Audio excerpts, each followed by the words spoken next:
So as promised, I wanted to do a video about summation notation and how we can compute the dual of this problem here. So you might recognize this. This is the shortest path formulation from before. And we see a lot where we compute the dual of this, but sometimes it's hard to understand what's actually going on there. So I hope to kind of clarify some of that confusion with this video.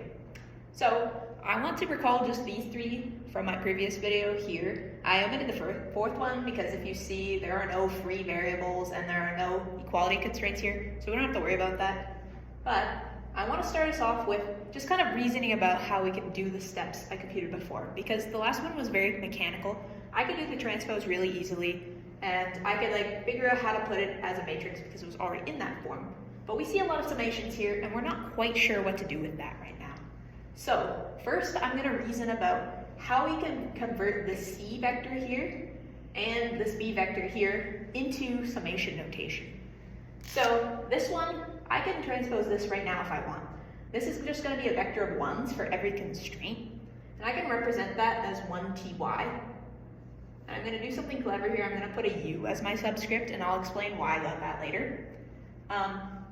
But we can represent this as a summation, because if you think about it, if I have one t sum vector, if you compute the inner product, that's equivalent to a vector of 1s times y1, y2, whatnot. And we multiply each of the corresponding variables together with their coefficients, and then we add them all together. So that's just the same as me adding every component of y. So I can just represent this instead as the sum of yu for all u. And what is u? Well, this is one of the really special things I think about the summation notation in terms of computing the dual, is that we have, for every primal constraint, we have a dual variable. And for every dual or primal variable, we have a dual constraint. So the magic about this is I can look at my primal constraints and I can see what we have. Well, we have a primal constraint for all st cuts u. So that means I'm going to have a variable in my dual for all st cuts u. So that's why I have yu here, because I'm going to have a variable for every u that represents an st cut. So I'm just going to add that down here now. And this is going to be our objective value here. And you can be more formal about this. You can say that u is a subset of v with s in u and t not in u, which is our definition of an st cut. But I feel like in terms of the marking, they usually accept u st cut, but that's just a side note. So I also want to convert this from a min to a max, so I'll just throw that over there. And that's our objective. So now we have to figure out what our constraints are. Well, we use kind of the same logic I talked about with this summation versus the one thing to look at this part up here. Well, if I'm summing xe times ce for everything, that's the same as me looking at c1, c2, all the c's there, and x1, x2, all the way down. And then you see if I take the inner product of this, I have c1 times x1, c2 times x2, and all added together. So that'll get me this summation of ce, xe, and we just have it for every edge. So I can take this. This looks an awful lot like ctx, which I know is my objective function. So I can just use that when we're switching the c and the b. I can just use c as my vector over here. So what does this look like? Well, I'm going to write it like this for now, and we'll change it later. So c1, c2, all the way down there, cn, say. So now what do I do about this big matrix here? I'm supposed to take the transpose of this summation, but I don't know how to do it.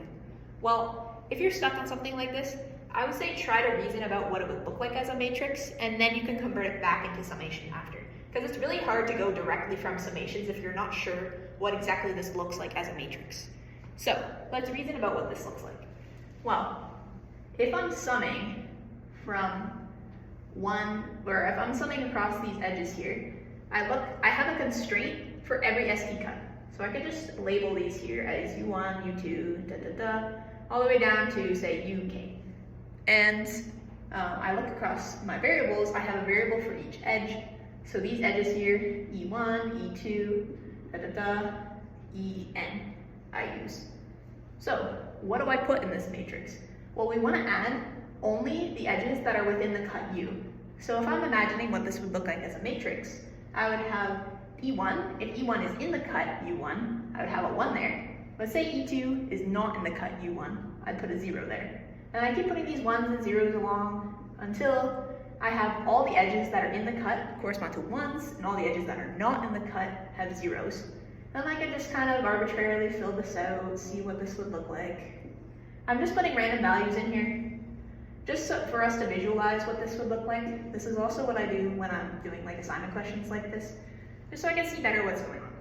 So this looks like a matrix now. I can actually take the transpose of this. And as I mentioned before, with the transpose, we just want to switch around the rows and the columns. So this becomes E1, E2, E3, En. This part up here becomes U1, U2, UK. And then I have to still transpose this. So this becomes 1, 0, 0, 0 down there. I'm probably not going to remember the numbers of these, but I hope you get the idea. 1, 0, switch these guys around, 0, 1. So pretend this is the exact transpose of what I took, but now you can see what this matrix would like if it was transposed. And we can interpret what this means for all of our constraints and all of our variables. So now we have a constraint for each edge, which we said every variable in the primal would correspond to a constraint in the dual, which we have a variable for every edge, so we have a constraint for every edge. So we're happy, that makes sense. And then we look along and we're like, okay, E1, it has a 1 here, and that corresponds to the U1. Well, we knew from before that we did a 1 there if E1 is in that cut. So we're still following the same rules, where if E1 is in the cut, then we'll put a 1 there, and if E1 is not in the cut, then we'll put a 0. But we're just kind of looking at it in terms of the edges instead of the cuts now. So how can I write this as summation notation? Because I don't want to have this big arbitrary matrix in there anymore. So what I can do is, I know that we're going to sum across, I'll put my y here. We have a yu, or I can do yu, y1, y2, all the way to yk. And if I multiply this row by this vector here, I see that I have y1 plus 0, 0, 0 all the way across down here. y1, it gets zeroed out, but I have y2, y3, y4, so on. So I'm basically summing all of the y1s for edges that are part of the cuts. So say y1 corresponds to my cut number 1. Well, if edge 1 is in there, I'm looking at the edge 1 constraint, then I'm going to count that 1. But because y2 does not, edge 1 is not in the cut of y2, I'm not going to count it. It's a 0. So how can I represent that as a summation? Well, this is my notation here. We want to sum all the y's for u such that the edge is in the cut of u. So it's like kind of similar to what we had before, but this is essentially how we transpose that up there. And I hope that makes sense because this is a really key idea for these problems, and let me know if you have any questions about that. So we have this now. We have this thing here. Well, as I mentioned before, we can just take that vector and we're just going to represent this as CE because we have constraint for every edge. So this is just talking about one edge E. We're just talking about the corresponding edge cost. And we say that this is for all E. How is that going to get cut off? Let's move this over a little. CE for all edges. So now we have a variable for every edge in the primal, and we have a constraint for every edge in the dual. So now, what do we have going on here? We still need a sign in between here, and that's where we look back to our rules over there, or the table if you prefer that. So this is a little bit interesting. I always get confused about these, but if you're looking at the dual as a max, you kind of have to like reverse the way you look at the table. So I usually look at the max first, and then figure out what's going on the min to determine what I need to do for the max. So I remember that the max constraints have the opposite value to the minimum variables. So, okay, I'm looking at the maximum constraints here. Minimum variables, okay, it's greater than or equal to. So I need this needs to be less than or equal to because I need to do the opposite.